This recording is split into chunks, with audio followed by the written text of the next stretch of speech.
బాక్స్లు బద్దలవుతున్నాయి, బౌండరీలు దాటుతున్నాయి. పూర్తి వివరాలకు చదవండి రేపటి సాక్షి దినపత్రిక. జగన్ ప్రభుత్వంలో, వైఎస్ఆర్ కాంగ్రెస్ పార్టీ ప్రభుత్వంలో ఆర్బీకేలు ఎఫెక్టివ్గా పనిచేస్తూ, జియో ట్యాగింగ్ చేస్తూ, ఈ క్రాప్ నమోదు చేస్తూ, పారదర్శకంగా ప్రతి రైతుకు కూడా ఇన్సూరెన్స్ గవర్నమెంటే కట్టేది. రైతన్నకు ఏ పంట నష్టం జరిగినా, ఏ నష్టం జరిగినా కూడా ఈ క్రాప్ నమోదయ్యేది. ఆర్బీకేలు పనిచేసేటివి. వాలంటీర్ వ్యవస్థ, సచివాలయం వ్యవస్థ ముమ్మరంగా పనిచేసేటివి. ఇన్పుట్ సబ్సిడీ ఏ సీజన్ ముగిసేలోగానే, ఆ సీజన్ ముగిసేలోగానే ఇన్పుట్ సబ్సిడీ ఇచ్చే కార్యక్రమం జరిగేది. ఇన్సూరెన్స్ కూడా రైతన్న నిశ్చింతగా మళ్ళీ సీజన్ వచ్చేసరికి రైతన్న చేతిలో ఇన్సూరెన్స్ సొమ్ము కూడా పడేది. రైతన్నలకు ₹1 ఖర్చు కూడా లేకోకుండా ఇన్సూరెన్స్ ప్రీమియం రాష్ట్ర ప్రభుత్వమే కట్టేది. రైతన్న వ్యవసాయం మొదలు పెట్టేసరికి రైతన్న చేతిలో పెట్టుబడి కోసం రైతు భరోసా సొమ్ము ఉండేది.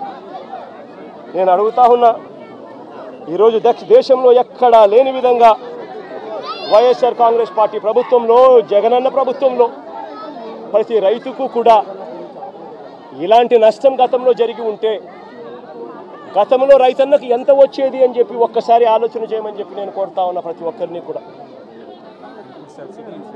ఇదే జగన్ ప్రభుత్వంలో జరిగి ఉంటే రైతన్నకు ఏమేం మేలు జరిగి ఉండేటివే తెలుసా? ఈ పాటికే రైతన్నకు సీజన్ స్టార్ట్ అవుతూనే, ఖరీఫ్ సీజన్ స్టార్ట్ అవుతూనే రైతన్నకు రైతు భరోసా కింద, పెట్టుబడి సహాయం కింద రైతన్న చేతిలో ₹13,500 రైతన్నకు భరోసా ఇస్తూ నిలబడేది. సీజన్ ముగిసేలోగానే పెట్టుబడికా సహాయం ఒకటే కాదు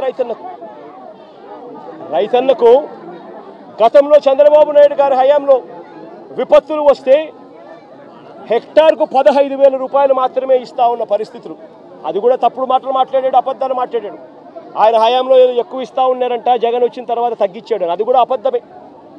ఆయన హయాంలో హెక్టార్కు 15,000 ఇస్తా ఉంటే జగన్ వచ్చిన తర్వాత, వైఎస్ఆర్సీపీ ప్రభుత్వం వచ్చిన తర్వాత దాన్ని 17,000 చేసింది హెక్టార్. అదే జగన్ ఉండింటే, ఇటువంటి విపత్తి వచ్చిందంటే, ఒకవైపు రైతుకు పెట్టుబడి కోసం రైతు భరోసా కింద ₹13,500 సొమ్ము వచ్చేది. రైతుకు ₹17,000 హెక్టార్ కంటే దాదాపుగా ₹7,000 హెక్టార్కు, ఎకరాకు ₹7,000 రైతుకు ఇన్పుట్ సబ్సిడీ కూడా వచ్చేది. ఎప్పుడే ఇమీడియట్గా సీజన్ ముగిసేలోగానే రైతన్నకు ఇదే ఈస్ట్ గోదావరి జిల్లాలోనే ఒక్కొక్క రైతన్నకు ఒక్కొక్క ఎకరాకు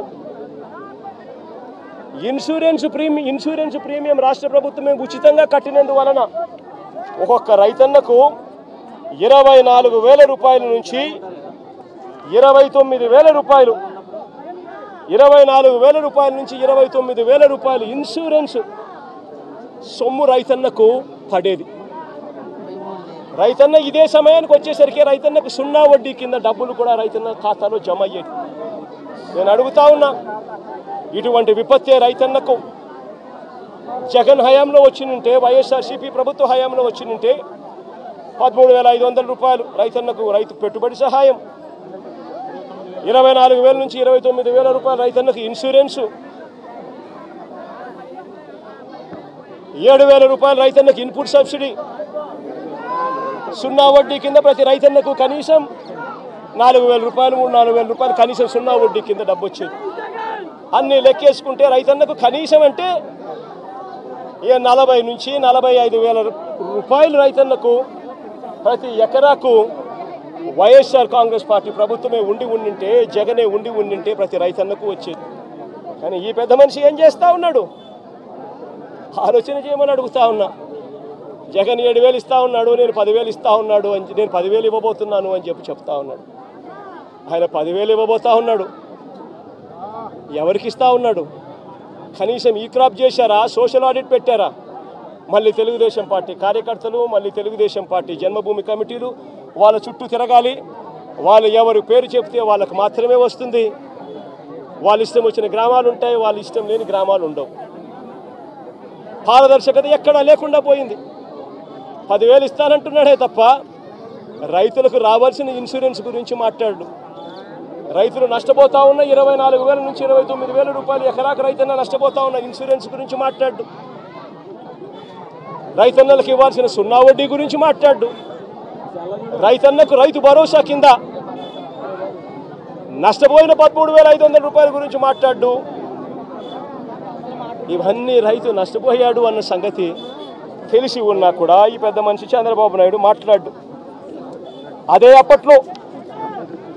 అప్పట్లో వైఎస్ఆర్ కాంగ్రెస్ పార్టీ ప్రభుత్వం ఉన్నప్పుడు, జగన్ ప్రభుత్వం ఉన్నప్పుడు, చంద్రబాబు నాయుడు గారి ప్రభుత్వానికి మధ్య తేడా ఒకసారి చూస్తే 2014 నుంచి 19 మధ్య అంటే చంద్రబాబు హయాంలో ఎంత ఇన్సూరెన్స్ ఇచ్చారు అని అంటే 30,85,000 మంది రైతన్నలకు మాత్రం 3,411 కోట్ల రూపాయలు మాత్రమే ఇచ్చాడు. అది కూడా రైతన్నలు వాళ్ళ ఇన్సూరెన్స్ ప్రీమియం వాళ్ళు కడితే, ఈయన చేసేదేంది ఇచ్చేదేంది. రైతన్నలు ఇన్సూరెన్స్ ప్రీమియం వాళ్ళు కట్టుకుంటే వాళ్ళకి ఇన్సూరెన్స్ సొమ్ము 3,411 వచ్చింది, 3,411 కోట్లు వచ్చింది. అది 30,85,000 మంది రైతులకు మాత్రమే. అది కూడా ఇన్సూరెన్స్ ప్రీమియం కట్టగలిగిన కెపాసిటీ ఉన్న రైతులకు మాత్రమే. అదే జగన్ హయాంలో ఏకంగా 54,55,000 మంది రైతన్నలకు ఇన్సూరెన్స్ సొమ్ము వచ్చిందంటే తెలుసా, 7,802 కోట్ల రూపాయలు. ఒక్క రూపాయి కూడా రైతన్న ఇన్సూరెన్స్ ప్రీమియం కట్టాల్సిన అవసరం లేకుండా జరిగింది.